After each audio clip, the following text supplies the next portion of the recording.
Bonjour à tous et bienvenue dans ce Tech Series consacré aux nouveautés des updates de juin et septembre 2024. Je suis accompagnée de mon collègue Thierry, que nombre d'entre vous connaissent déjà. Si vous avez des questions pendant cette session, n'hésitez pas à utiliser le chat et nous ferons au mieux pour répondre directement en live pendant la session. Voici l'agenda que nous vous proposons aujourd'hui pour ce Tech Series. Donc tout d'abord, nous allons voir ensemble les dernières innovations en termes d'IA générative, des chatbots qui sont maintenant disponibles dans toutes les interfaces, dans Teams, dans des applications métiers et également sur mobile. Encore plus de confiance dans les données et de possibilités de personnalisation de l'expérience utilisateur grâce notamment au contrôle de l'interprétation par le bot, la base de connaissances et l'adaptative learning. La fonctionnalité auto-narrative qui permet la génération automatisée d'un narratif sur les données d'un tableau ou d'un graphique dans votre dashboard et d'autres améliorations comme le temps de réponse, les nouvelles visualisations proposées par le bot et le support multi-dataset. Et enfin, on verra comment vous pouvez suivre les usages et tester vous-même ces fonctionnalités d'IA générative. Puis Thierry vous présentera ensuite les nouveautés BI. Donc la BI reste au cœur de la plateforme, même si on parle beaucoup d'IA, la BI n'est pas oubliée et on a de nombreuses nouveautés dans ces updates de juin et de septembre, pardon. Et nous allons voir ensemble donc les nouveautés dans librairie et les dashboards avec des nouvelles possibilités d'affichage dans les dashboards pour optimiser l'expérience utilisateur. Les nouveautés pour MicroStrategy pour Office, donc dans les interfaces que vous connaissez bien, Excel, PowerPoint et Teams. Les nouveautés Workstation et enfin l'amélioration des fonctions transactionnelles avec le paramétrage d'action depuis les grilles MicroStrategy qui vont déclencher des scripts Python. On est toujours sur une cadence de sortie trimestrielle pour la partie serveur. Cependant, il y a des nouveautés en termes de nommage, puisque depuis la version de mars, le nom des updates trimestriels contient maintenant le nom du mois de sortie, qui correspond au dernier mois du trimestre. Ça va permettre de mieux positionner votre version dans le temps et pouvoir suivre les dernières évolutions. Alors, on va donc commencer par les nouveautés en termes d'IA générative. Donc, l'IA générative MicroStrategy est sortie initialement en septembre 2023, donc il y a plus d'un an déjà. Et dans chaque update, on voit des nouveautés, des améliorations très significatives. On a déjà pas mal de clients qui ont déployé des bots en production et de nombreux qui sont en train de les tester. Et on verra tout à l'heure comment vous pouvez tester ces fonctionnalités si vous le souhaitez. Pour rappel, c'est des fonctionnalités qui sont disponibles uniquement pour nos clients en cloud managé. L'IA MicroStrategy s'adresse à l'ensemble des utilisateurs. On a des fonctionnalités de modélisation de données qui vont arriver normalement à la fin de l'année pour la modélisation et la data préparation. Et tous les autres modules que vous voyez ici sont déjà disponibles. Donc, on a AutoSQL qui va permettre de générer, d'expliquer ou d'optimiser du code SQL. AutoDashboard qui permet de créer des pages ou des visualisations d'un dashboard. Réponse automatique qui est un chatbot qui est destiné aux utilisateurs métiers qui vont pouvoir interroger des données depuis des données d'un ou plusieurs datasets qui se trouvent dans leur tableau de bord. Et enfin, les bots autonomes qui peuvent être intégrés dans diverses interfaces comme on va le voir aujourd'hui. Alors aujourd'hui, on va surtout se focaliser sur les bots, les chatbots autonomes et les améliorations globales.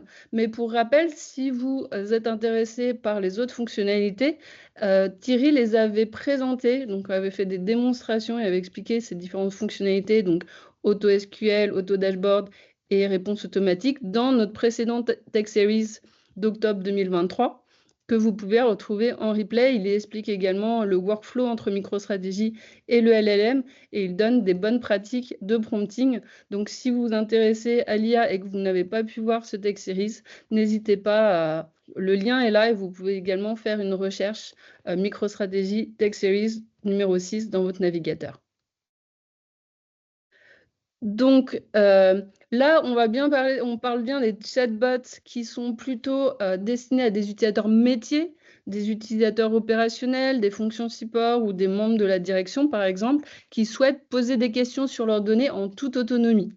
Ces chatbots sont disponibles dans le portail librairie, donc soit dans des tableaux de bord complètement intégrés dans des tableaux de bord avec la fonctionnalité réponse automatique, ou en tant qu'objet autonome. Donc, pour nos clients qui sont en cloud et qui ont l'option IA, un nouvel objet apparaît au moment de la création. Donc, quand vous cliquez sur le petit plus dans la librairie, vous avez, bien sûr, vous connaissez tableau de bord et rapport. Et donc, on a ce nouvel objet, bots, qui est disponible et à partir duquel vous allez pouvoir créer très simplement et rapidement des bots et les personnaliser donc, via une interface graphique.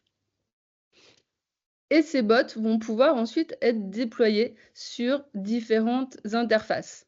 Dans Teams, dans des applications métiers, des sites web, donc soit complètement intégrés dans la page comme on le voit ici, par exemple dans un CRM Salesforce, ou encore affichés via ce qu'on appelle une hypercard. Donc les hypercards sont des cartes contextuelles qui apparaissent par reconnaissance de mots-clés, donc par exemple un produit, via un plugin et dans lesquels on va pouvoir intégrer les bots et donc poser des questions directement depuis l'application dans laquelle on se trouve. Et enfin, sur mobile, les bots sont également disponibles dans l'application MicroStrategy Librairie, disponible pour iOS et Android, donc sur smartphone et tablette, comme on va le voir juste après. Alors, dans Teams, le chatbot va agir comme un assistant personnel avec lequel on va pouvoir discuter, soit dans une discussion directe avec le bot, dans une discussion de groupe avec d'autres personnes, ou même dans un channel. Donc ici, dans cet exemple, je suis responsable de vente de fast-food de fast-food dans des food trucks en Asie et je discute avec mon collègue Henri-François de la performance des ventes. Et donc Henri-François appelle directement, s'adresse au bot et lui demande quels sont les produits les moins performants en Asie. On voit sa réponse ici. Il me demande ce que j'en pense et moi je lui dis que comme les produits ne sont pas disponibles dans tous les food trucks, les menus ne sont pas disponibles dans tous les food trucks, ça serait intéressant d'avoir la moyenne par food truck où les produits sont disponibles. Et donc là, il pose directement la question au chatbot. Depuis notre discussion, j'aurais pu poser moi-même la question et donc j'obtiens le résultat instantanément. Donc vous n'avez plus besoin d'aller dans un autre outil pour avoir accès aux informations métiers dont vous avez besoin. Elles sont disponibles ici instantanément. Si vous avez configuré plusieurs bots dans votre librairie, donc par exemple un bot finance, un bot RH, un bot marketing, le bot le plus pertinent va être sélectionné automatiquement en fonction de la question que vous avez posée. Et vous pouvez aussi, dans certains cas, si vous le souhaitez, préciser le bot dans lequel il faut aller chercher les réponses à vos questions. Un deuxième exemple ici, on est dans Salesforce, donc dans un CRM. Là, je suis plutôt dans le rôle d'un commercial qui souhaite suivre ses opportunités. Et comme vous le voyez, sur la droite, on a embarqué directement le chatbot dans Salesforce, donc dans le CRM. Et donc ici, je vais pouvoir poser les questions sur mes données directement depuis Salesforce. Donc ici, par exemple, je lui demande quelle est la répartition du forecast par typologie d'entreprise en Q3 2023 pour l'industrie bancaire. Et j'obtiens donc instantanément la réponse à ma question depuis Salesforce.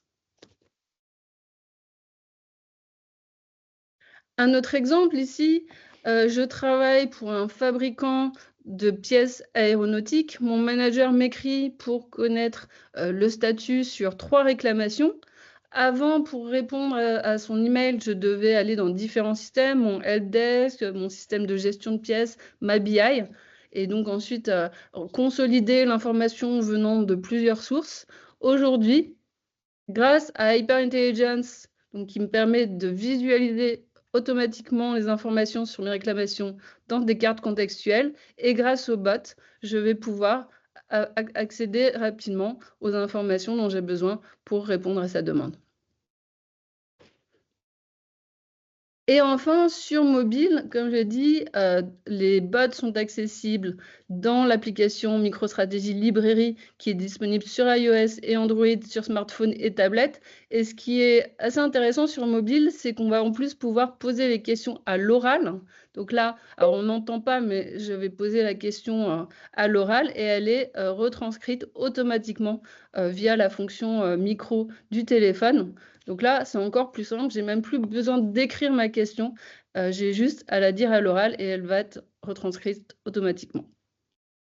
Vous voyez la réponse instantanément sur mon smartphone ou ma tablette. Comme vous le savez, un des problèmes de l'IA aujourd'hui, c'est, comme vous avez probablement testé ChatGPT, Bard ou autre, c'est que ce n'est pas toujours très précis et on obtient toujours une réponse même si elle n'est pas correcte. Et on observe ce qu'on appelle des hallucinations. Donc, un petit exemple ici, il a beau me dire, alors c'est ChatGPT avec DALL-E pour la génération d'images. Donc, le chatbot me dit qu'il a généré une image avec le mot assurance avec 2 S, mais ici, comme on le voit, le mot est mal écrit. Donc, c'est un exemple d'hallucination. Vous le savez tous, c'est un problème aujourd'hui puisque l'IA, c'est extrêmement puissante, mais s'il y a une défiance des utilisateurs envers la qualité et la véracité des données, l'IA, dans ce cas-là, n'a pas d'intérêt. Alors, la proposition de valeur de MicroStratégie, c'est d'allier notre BI qui est extrêmement précise, avec des règles de gestion qui sont validées, qui sont partagées et soumises à une sécurité centralisée, avec une gouvernance que l'on sait extrêmement robuste avec la plateforme MicroStratégie, allier cette BI à l'IA, qui, elle, a la possibilité de comprendre le langage humain, de comprendre les différentes langues et qui peut mener à des gains de productivité assez importants. Et donc d'allier les deux pour proposer une IA pour tous les utilisateurs, mais avec la fiabilité que l'on connaît de notre plateforme BI, pour offrir donc aux utilisateurs des réponses précises en toute confiance. Et pour cela, on a différents mécanismes qui vont permettre de vraiment s'assurer d'une véracité des données et d'une confiance de l'utilisateur. Donc, on va voir quelques exemples ici. Donc ici, je suis dans mon chatbot des ventes. Et donc, je suis un utilisateur métier. Je ne connais pas forcément avec précision quels sont les axes, les libellés de mes données. Je dois pouvoir poser mes questions avec mon propre vocabulaire. Donc ici, je lui demande quel est le revenu moyen par article des produits digitaux au 4e trimestre 2023. J'obtiens la réponse du chatbot. Et si je vais regarder, donc ici, je peux visualiser les différents axes et indicateurs, ainsi qu'un échantillon de données. Et donc, je vois la notion de produit digital n'existe pas dans mes données. Mais par contre, effectivement, produits digitaux, ça correspond normalement à film et à musique. Et donc, il faut pouvoir faire une passerelle entre le vocabulaire de l'utilisateur, qui peut utiliser des acronymes, des synonymes, des règles qui sont spécifiques à l'entreprise, et les données. Et donc, on va voir comment ça a été fait.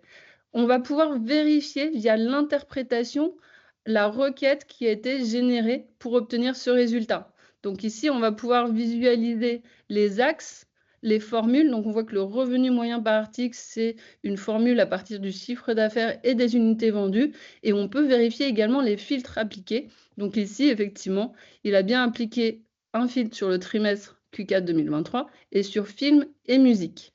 Et si je clique sur le petit 1 ici, je le vois qu'une définition a été apportée au bot qui lui dit les catégories digitales ou produits digitaux correspondent aux catégories film et musique. Donc ça, c'est quelque chose qui a été renseigné et qui va permettre de faire en sorte que le bot comprenne le vocabulaire des utilisateurs métiers, même si, parce que eux, ils utilisent cette terminologie. Un autre exemple qu'on va voir, c'est quand on pose une question qui est un peu floue, qui n'est pas très précise. Donc ici, par exemple, je demande quels articles ont des unités vendues significatives. Dans ce cas, le bot va me proposer des suggestions. Donc là, il m'a demandé qu'est-ce que ça veut dire significative et je lui ai dit supérieur à 15 000. Et donc, il a appris que quand je posais une question sur des articles avec des unités vendues significatives, ça correspondait pour moi à supérieur à 15 000 unités. Donc ça, c'est quelque chose de personnel et je peux soit décider que le bot conserve cet historique, soit lui dire d'oublier puisque c'est pertinent cette fois-ci, mais pas forcément la prochaine fois. Et donc ça, on a cette notion d'apprentissage qui est vraiment liée au profil de l'utilisateur et qui va permettre donc d'une meilleure interaction entre le bot et l'utilisateur métier. Donc cette confiance dans la donnée qu'on sait extrêmement importante, notamment quand on parle d'IA générative où on peut avoir des hallucinations, cette confiance elle est renforcée par différents mécanismes.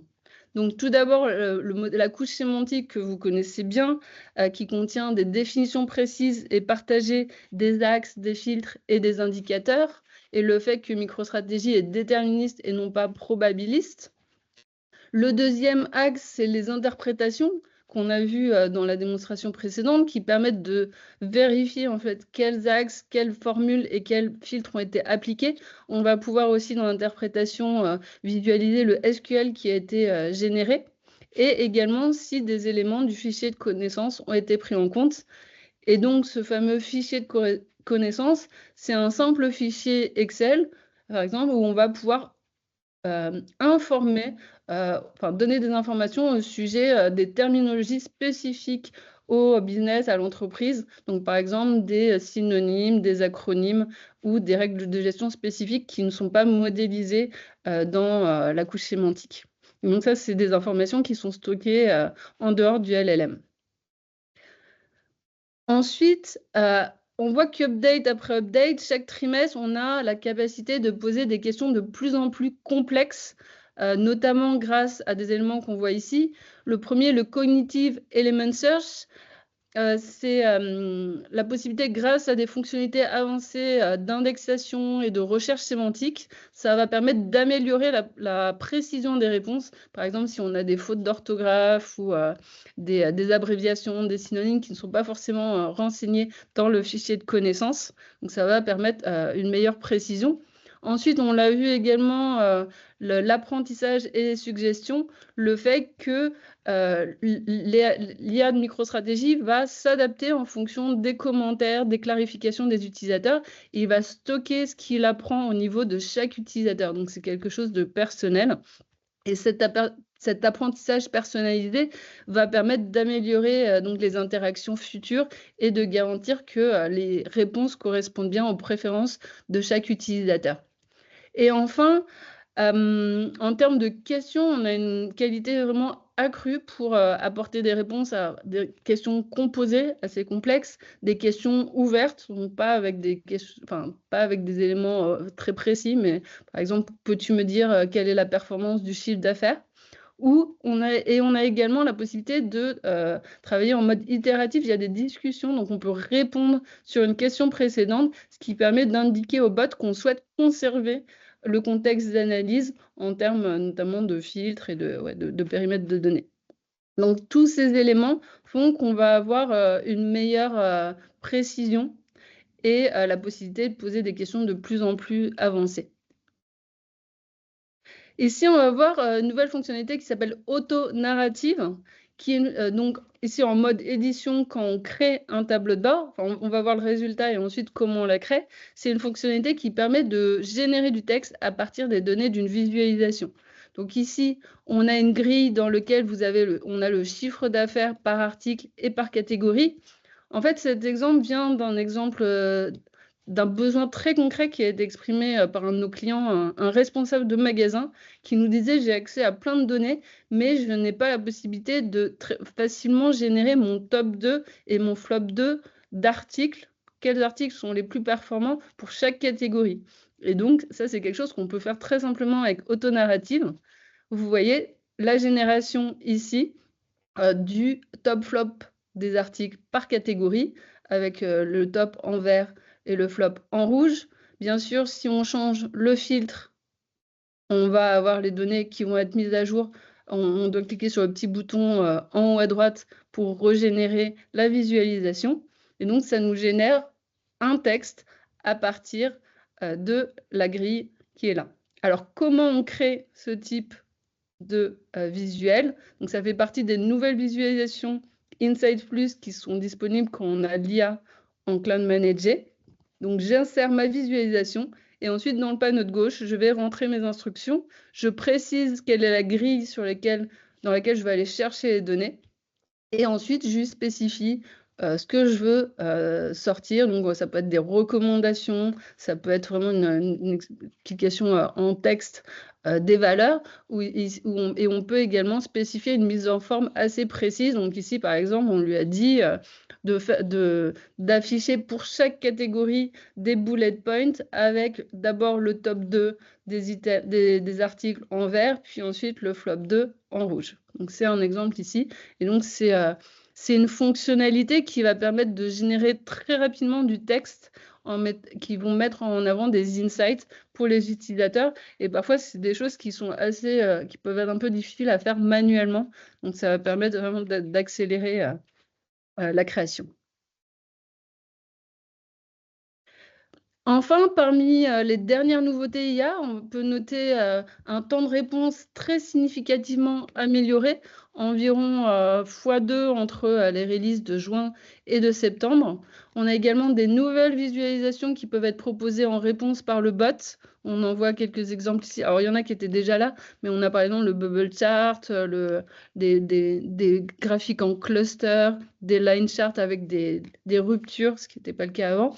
Et en fait, en fonction de la question de l'utilisateur, le bot va automatiquement aller chercher le graphique le plus pertinent. Et on peut aussi préciser dans la question quel graphique on souhaite afficher en réponse. Et enfin, le support multi-dataset et la possibilité de créer des mesures et des attributs dérivés, c'est des choses qui vont apporter beaucoup de flexibilité dans la création des chatbots. Un nouveau dashboard Platform Analytics permet de suivre l'adoption de l'IA.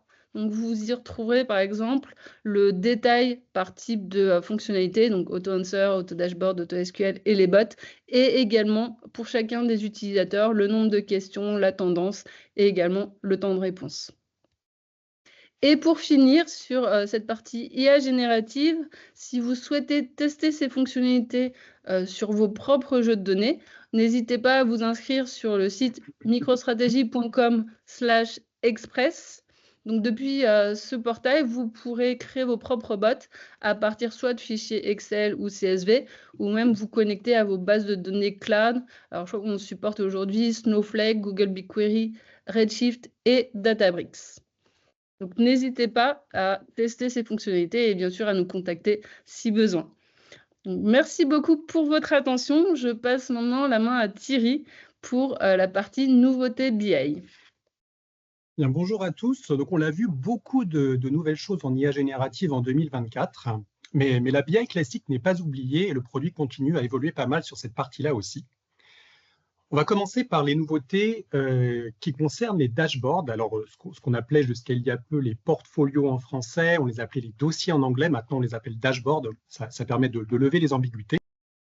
Et donc, dans les dashboards, il y a un certain nombre de nouvelles choses qui sont assez intéressantes.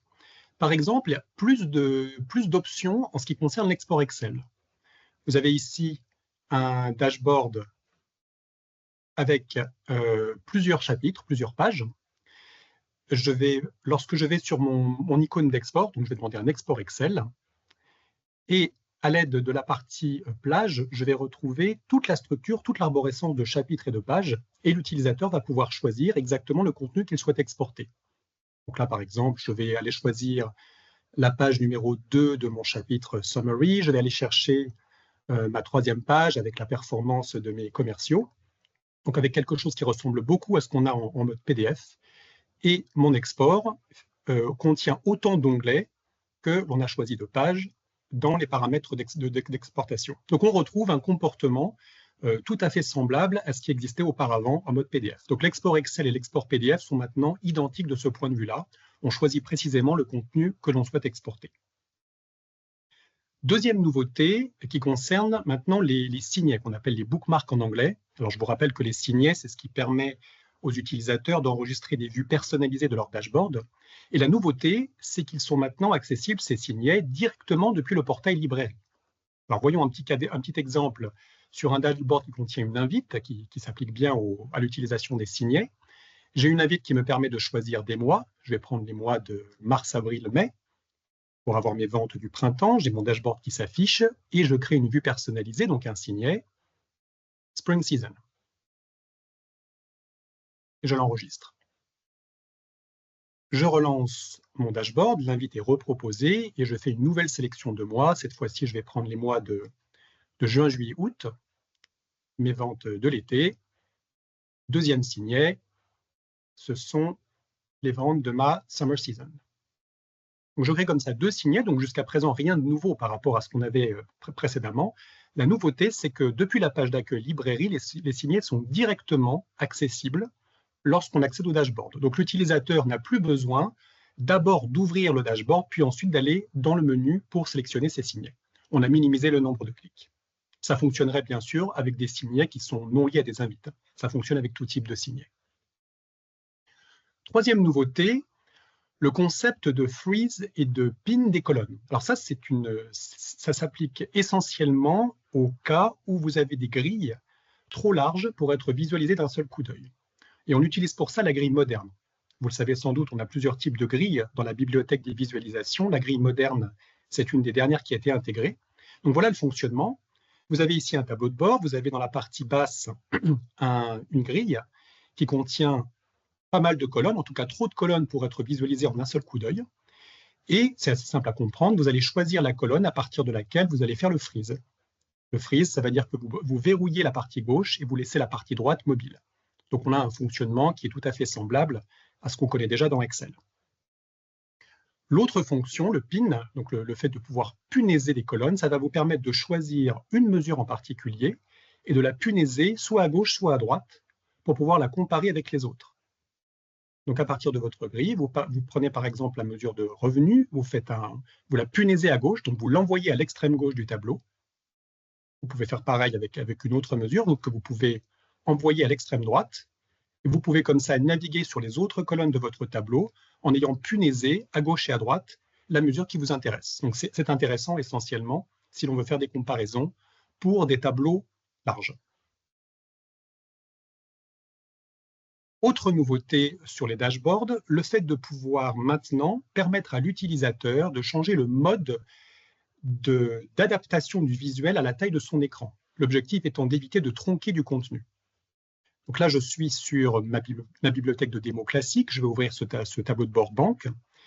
Et vous avez un nouveau bouton ici, en haut à droite, qui permet de choisir le mode d'affichage. Par défaut, le MicroStrategy vous permet d'afficher jusqu'à 3 modes d'affichage.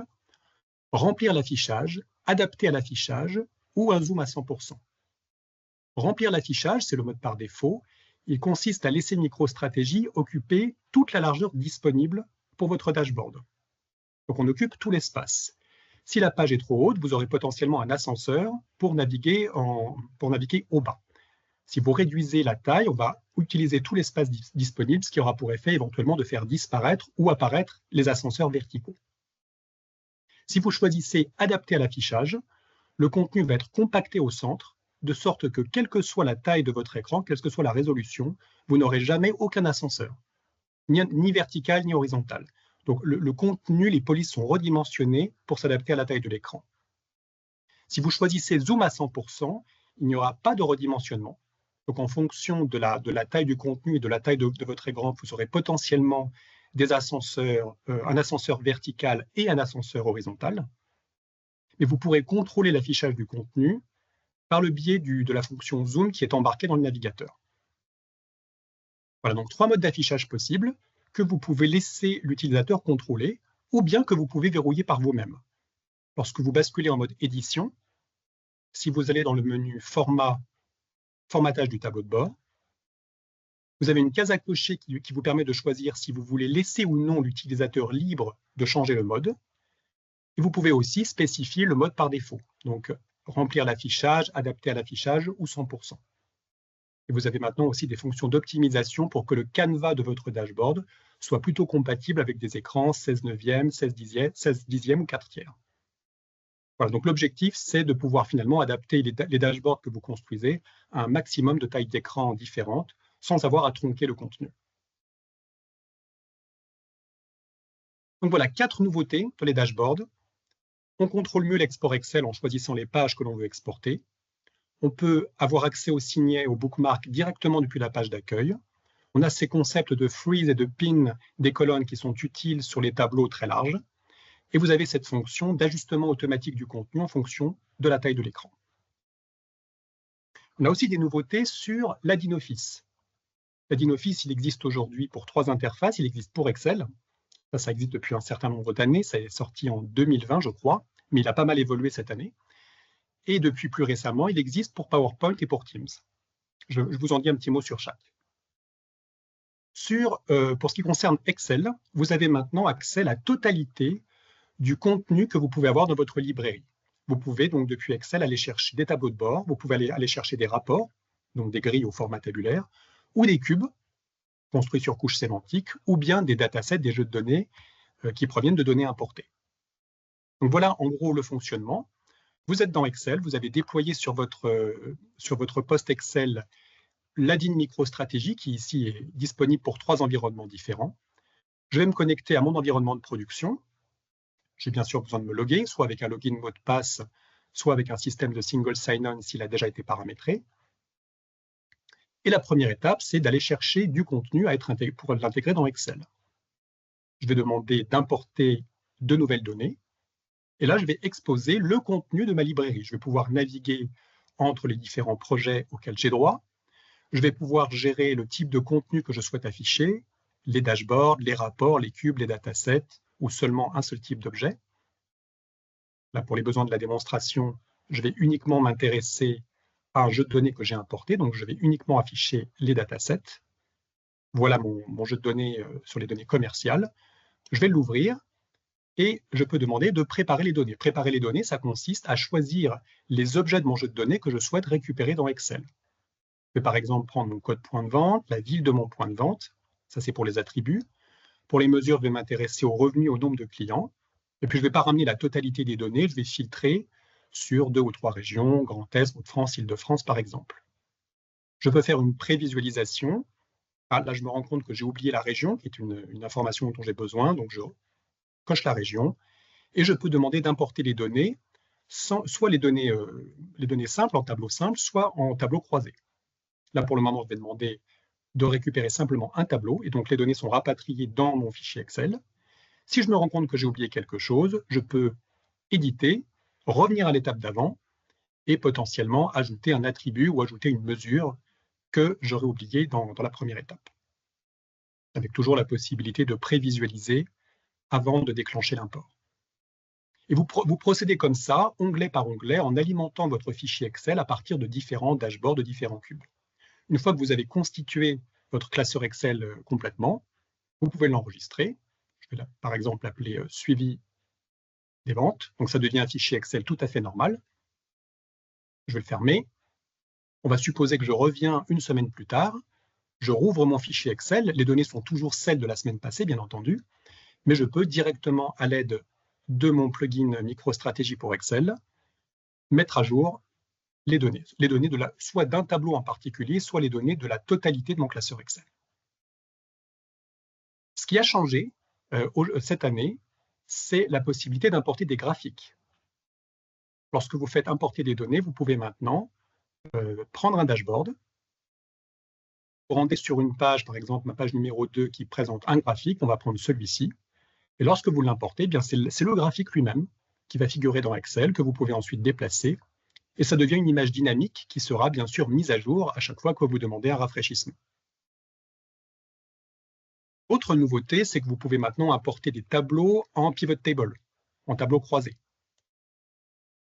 Importe, on va chercher un dashboard, n'importe quelle visualisation, par exemple celle-ci, et on demande de l'importer en tableau croisé. Le tableau est importé, vous pouvez ensuite librement positionner où vous le souhaitez les attributs et les mesures en ligne ou en colonne. Autre possibilité, vous pouvez aussi dans les paramètres demander que lorsque vous êtes en mode tableau croisé, eh bien, par défaut, tous les attributs et les mesures soient déjà préchargés dans votre tableau. Donc, si on fait la même manip une deuxième fois, en sélectionnant la même visualisation, vous aurez maintenant le tableau déjà alimenté. déjà prépositionnés. Et vous pouvez utiliser les systèmes de plier-déplier lorsque vous avez un nombre de lignes suffisamment important. Donc voilà, deux petites nouveautés sur la DIN Excel, l'import de graphiques et l'import en pivot table. Et d'une façon générale, vous verrez qu'il y a beaucoup plus d'options de paramètres qui sont disponibles. Par exemple, lorsque vous importez un dashboard, vous pouvez en une seule fois importer tous les visuels d'une ou plusieurs pages, sans avoir à les sélectionner manuellement. Vous pouvez aussi choisir un format d'import par défaut. Est-ce que par défaut, vous êtes en mode tableau croisé, ou est-ce que par défaut, vous êtes sur des données brutes, ou est-ce que c'est les visuels que vous souhaitez importer, donc avec les images. Vous choisissez le comportement par défaut. Et dans le cas où vous avez plusieurs visualisations sur une page qui sont chargées dans un seul onglet, vous pouvez choisir comment vont être positionnées les différentes grilles. Par défaut, vous êtes en mode stacked, donc positionnement vertical, juxtaposition verticale des différents tableaux. Et vous pouvez aussi demander un side-by-side où vous aurez une juxtaposition horizontale des différents tableaux. Donc voilà pour le plugin Excel. Le plugin PowerPoint fonctionne de façon très similaire. Vous déployez le connecteur sur les postes utilisateurs comme pour Excel. Donc là encore, j'ai deux environnements. Je vais me connecter à mon environnement de production. Je me connecte, SSO, login mot de passe. Comme pour Excel, je vais demander d'importer des données. Donc j'ai à nouveau ma librairie qui s'affiche. Vous pouvez éventuellement utiliser le moteur de recherche pour retrouver le tableau de bord qui vous intéresse. Je vais par exemple prendre celui-ci. Et là, le travail, c'est d'aller pointer les différents visuels que l'on souhaite récupérer dans le PowerPoint. Donc, par exemple, ce graphique en anneau, ce graphique à bulles, ce graphique de tendance, tout ça, ça m'intéresse. Je peux changer de page, évidemment. Et sur la page numéro 1, je peux prendre cet indicateur-là. Ou même, je peux prendre éventuellement un groupe d'indicateurs, si vous avez utilisé la fonction de groupe au moment de la création. Et lorsque vous faites importer, vous allez charger dans le PowerPoint tous les visuels que vous avez pointés. Donc, ils sont chargés un par un. Ce sont des images dynamiques qui vont être mises à jour à chaque refresh, bien sûr. Et vous pouvez reformater, redesigner votre page PowerPoint comme vous le souhaitez. Vous déplacez, vous étendez, vous réduisez, vous utilisez les fonctions de mise en forme automatique de PowerPoint si vous le souhaitez. Et vous pouvez même aller chercher des visuels qui proviennent d'un autre dashboard. Donc là, je reviens dans ma librairie. Cette fois, je prends un autre dashboard parce que je sais que sur la page numéro 2, j'ai un diagramme de flux, un diagramme de Sankey qui m'intéresse. Donc je vais le chercher, il est ici, je le pointe, je l'importe. Et vous pouvez donc comme ça faire dans votre PowerPoint une espèce de mash-up qui va venir fusionner des différents graphiques qui proviennent de différents dashboards. Là on l'a mis sur la mauvaise page, donc on peut demander à MicroStrategy de le déplacer sur le slide numéro 2. Le voilà, et vous pouvez bien sûr le redimensionner. Donc, vous construisez votre PowerPoint et ensuite, toutes les semaines, tous les jours, tous les mois, à la fréquence de rafraîchissement des données, eh bien, vous pouvez mettre à jour le PowerPoint et toutes les images dynamiquement seront modifiées en conséquence. Donc, voilà pour la DIN PowerPoint. Et le petit dernier, c'est la DIN pour Teams. Ça fonctionne de façon un petit peu différente. Le principe, c'est de venir intégrer un dashboard MicroStrategy dans un canal Teams avec une mise à jour des données automatique. Donc ça fonctionne comme ça, vous êtes dans votre Teams, vous ajoutez un onglet à un canal. Là, vous avez toutes les applications qui ont été autorisées par Teams, dont MicroStrategy Librairie. Donc là, vous allez avoir à nouveau tous les rapports, les dashboards, les cubes auxquels vous avez accès par défaut dans votre librairie. Vous allez prendre par exemple ce dashboard et il va être directement intégré dans votre canal Teams. Et vous retrouvez toutes les fonctionnalités habituelles des dashboards. Donc vous pourrez changer de page, vous pourrez éventuellement modifier les valeurs de filtre, vous pourrez utiliser les fonctions de collaboration, vous pourrez utiliser les signets, les bookmarks dont on a parlé tout à l'heure, vous pourrez exporter en Excel, exporter en PDF, vous retrouvez toutes les fonctionnalités. Et ensuite, quand vous reviendrez plus tard dans votre Teams, quand vous rouvrez votre canal, eh bien, vous aurez automatiquement un appel au serveur MicroStrategy qui va dynamiquement mettre à jour le dashboard. Donc, vous avez toujours les dernières données à jour dès que vous accédez à votre canal Teams. Bien entendu, le login de la personne est passé par un système d'authentification SSO qui vous évite d'avoir à vous signer à chaque fois. Donc, la sécurité de l'utilisateur est passée lors de l'affichage des données. Donc voilà pour les petites nouveautés sur la partie Add-in Office. Il y a quelques petites choses aussi sur Workstation qui évoluent peut-être un peu moins fortement qu'en 2022 ou 2023, où là, il y avait eu énormément de nouveautés à chaque version. Là, on est quasiment à la parité avec l'interface développeur, donc il y a un petit peu moins de nouveautés en 2024.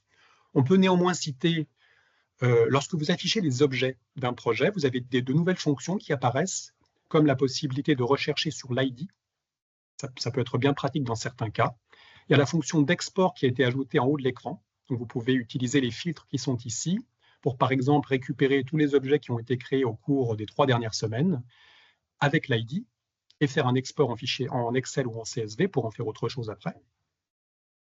Vous avez aussi maintenant plus de contrôle sur l'exécution des abonnements. Là, je suis dans la partie Subscriptions de Workstation et j'ai ici la liste de mes abonnements. Vous avez une colonne Last Run qui vous donne la date et l'heure du dernier déclenchement de l'abonnement.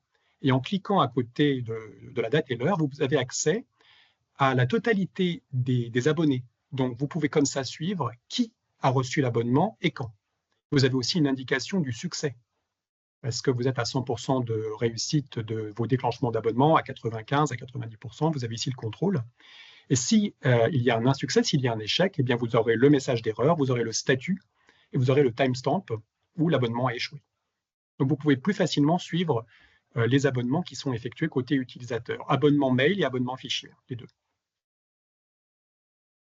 Alors, d'autres petites nouveautés pour arriver à la parité avec développeurs. Il y avait un petit manque dans Workstation jusqu'à présent, c'était que les rapports freeform, si on les avait construits dans développeur et qu'on les avait ensuite ramenés dans Workstation, on ne pouvait pas les éditer. C'était un petit manque dans l'interface. Donc, vous pouvez maintenant éditer les rapports freeform directement depuis Workstation et définir la politique de mise à jour des données. Soit on recalcule complètement le cube, soit on fait des insertions, soit on fait des suppressions. Et puisqu'on parle de cube, autre nouveauté encore, lorsque vous êtes dans la console de monitoring qui vous donne la liste de vos cubes actuellement chargés, actuellement disponibles, vous pouvez déclencher un refresh directement depuis cette console. Donc, clic droit sur le nom de votre cube, refresh, et vous mettez à jour en manuel. Voilà, donc ce ne sont pas des nouveautés fondamentales sur Workstation, mais des petits gaps qui sont comblés, notamment par rapport à développeurs. Et puis, dernière rubrique de la partie BI, Ludivine en parlait en introduction, on a des nouveautés sur les fonctions transactionnelles. Et notamment le fait de maintenant pouvoir déclencher par transaction des scripts Python. Alors ça, c'est une fonctionnalité qui est uniquement disponible en MicroStrategy Cloud. Ça n'a rien à voir avec l'IA, mais pour des raisons techniques, ce n'est pas disponible on-premise, uniquement disponible sur la plateforme cloud. Et le principe, c'est, depuis les dashboards MicroStrategy, de pouvoir mettre à jour ou insérer des données dans des systèmes externes, par exemple Salesforce, par exemple ServiceNow, en fait, dans n'importe quel système qui dispose d'un endpoint public pour permettre la communication et la modification de données par API. Et ça va nous permettre d'ouvrir plein de nouveaux workflows en s'intégrant directement avec ces outils.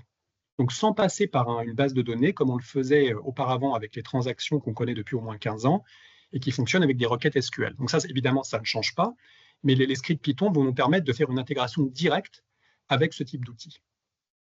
Donc, voyons un petit cas d'usage.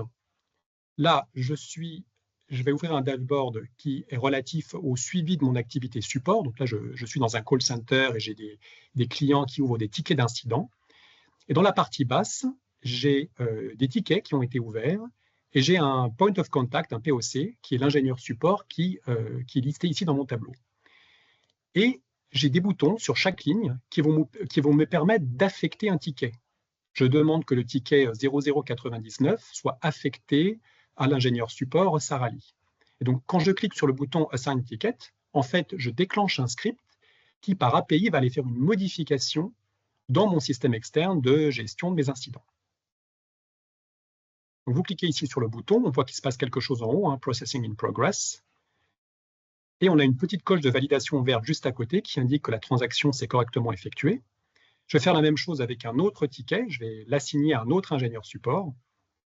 Là, j'ai une petite coche rouge qui me dit que il y a une erreur, un message d'erreur. En tout cas, la transaction n'a pas pu se dérouler jusqu'à son terme.